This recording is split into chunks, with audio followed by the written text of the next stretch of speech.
حرمت عليكم أمهاتكم وبناتكم وأخواتكم وعماتكم وخالاتكم وبنات الأخ وبنات الأخت وأمهاتكم اللاتي أرضعنكم وأخواتكم من الرضاعة وأمهات نسائكم وربائبكم اللاتي في حجوركم من نسائكم اللاتي دخلتم بهن فإن لم تكونوا دخلتم بهن فلا جناح عليكم وحلائل أبنائكم الذين من أصلابكم وأن تجمعوا بين الأختين إلا ما قد سلف إن الله كان غفورا رحيما۔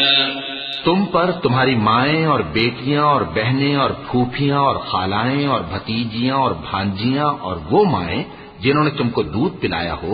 اور رضائی بہنیں اور ساسیں حرام کر دی گئی ہیں، اور جن عورتوں سے تم خلوت کر چکے ہو ان کی لڑکیاں جنہیں تم پرورش کرتے ہو وہ بھی تم پر حرام ہیں۔ ہاں اگر ان کے ساتھ تم نے خلوت نہ کی ہو تو ان کی لڑکیوں کے ساتھ نکاح کر لینے میں تم پر کچھ گناہ نہیں، اور تمہارے صلبی بیٹوں کی عورتیں بھی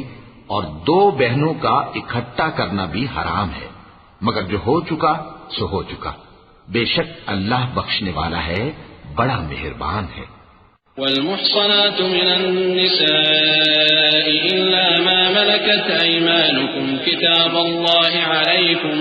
وأحل لكم ما وراء ذلكم أن تبتغوا بأموالكم محصنين غير مسافحين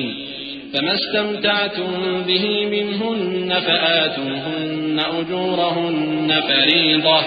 ولا جناح عليكم فيما تراضيتم به من بعد الفريضة إن الله كان عليما حكيما۔ اور شوہر والی عورتیں بھی تم پر حرام ہیں مگر وہ جو قید ہو کر باندیوں کے طور پر تمہارے قبضے میں آ جائیں۔ یہ حکم اللہ نے تم کو لکھ دیا ہے، اور ان محرمات کے سوا دوسری عورتیں تم کو حلال ہیں، اس طرح سے کہ مال خرچ کر کے ان سے نکاح کر لو، بشرطے کہ نکاح سے مقصود عفت قائم رکھنا ہو نہ کہ شہوت پرستی۔ تو جن عورتوں سے تم لطف اندوز ہوئے ان کا مہر جو مقرر کیا ہو ادا کر دو، اور اگر مقرر کرنے کے بعد آپس کی رضامندی سے مہر میں کمی بیشی کر لو تو تم پر کچھ گناہ نہیں،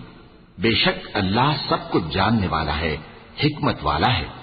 ومن لم يستطع منكم طولا أن ينكح المحصنات المؤمنات فمما ملكت أيمانكم من فتياتكم المؤمنات والله أعلم بإيمانكم بعضكم من بعض فانكحوهن بإذن أهلهن وآتوهن أجورهن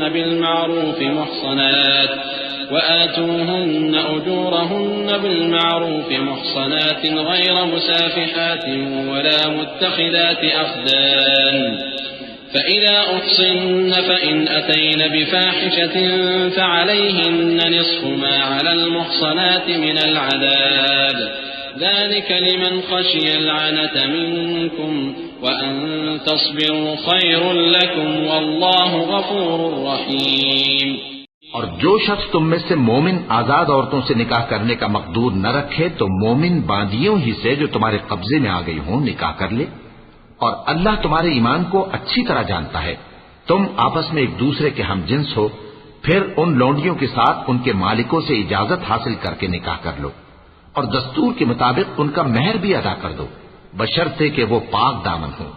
نہ ایسی کہ کھلم کھلا بدکاری کریں اور نہ درپردہ دوستی کرنا چاہیں۔ پھر اگر وہ نکاح میں آ کر بدکاری کا ارتکاب کر بیٹھیں تو جو سزا آزاد عورتوں کے لیے ہے اس کی آدھی ان کو دی جائے۔ یہ باندھی کے ساتھ نکاح کرنے کی اجازت اس شخص کو ہے جسے گناہ کر بیٹھنے کا اندیشہ ہو، اور یہ بات کہ صبر کرو تمہارے لیے بہتر ہے، اور اللہ بخشنے والا ہے، مہربان ہے۔